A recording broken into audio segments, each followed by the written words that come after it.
জনাব তারেক রহমানের ঐকান্তিক প্রচেষ্টা এবং তারেক রহমানের বলিষ্ঠ নেতৃত্বের কারণে সেদিন শেখ হাসিনা পালিয়ে গেছে বা সরকার ক্ষমতা হস্তান্তর করতে বাধ্য হয়েছিল। 1971 সালে তাদের যে ভূমিকা ছিল অদ্যবধি পর্যন্ত তাদের সেই ভূমিকা অবতীর্ণ।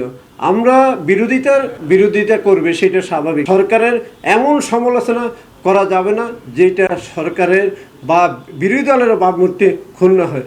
আমরা গতকাল দেখেছিলাম যে এক সমাবেশে জামাতের আমির বলেছে বাংলাদেশ জাতীয়তাবাদী দল এখন জাতীয় সাদাবাজ দলে পরিণত হয়েছে।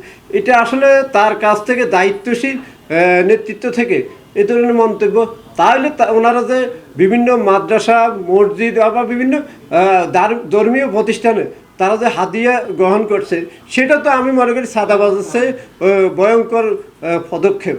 এই হাদিয়া দিয়ে তারা কিন্তু দেশে বিদেশে এবং বিভিন্নভাবে তারা কিন্তু মোটা অঙ্কের সংগ্রহ করে, বাইরে এই টাকা তারা কালেকশন করে বিভিন্ন প্রতিষ্ঠান বা তাদের রাজনৈতিক দল পরিচালনা করে।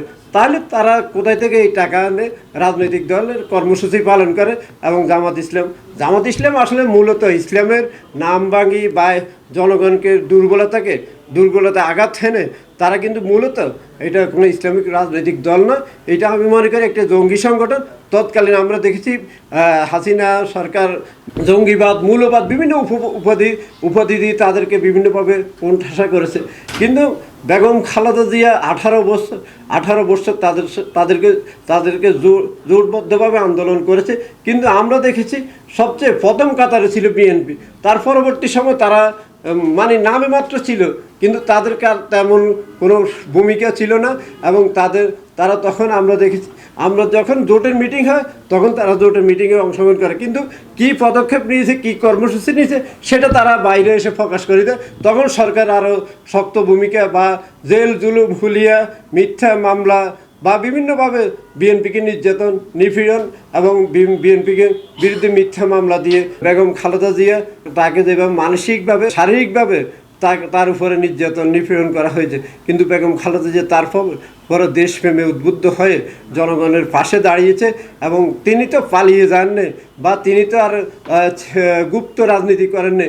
তারা বিএনপি সবসময় যে প্রকাশ্য দিবালোকে তাদের কর্মসূচিগুলো পালন করেছে।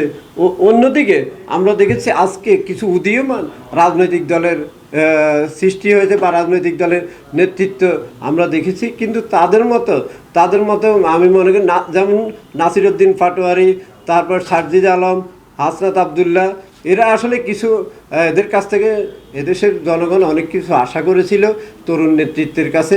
এবং তাদের যে রাজনৈতিক পরিচর্যা বা রাজনৈতিক আচরণ, সেটা আসলে আমরা দেখেছি এটাকে আসলে আমরা ভুলভাবে উপস্থাপন করতে চাই না।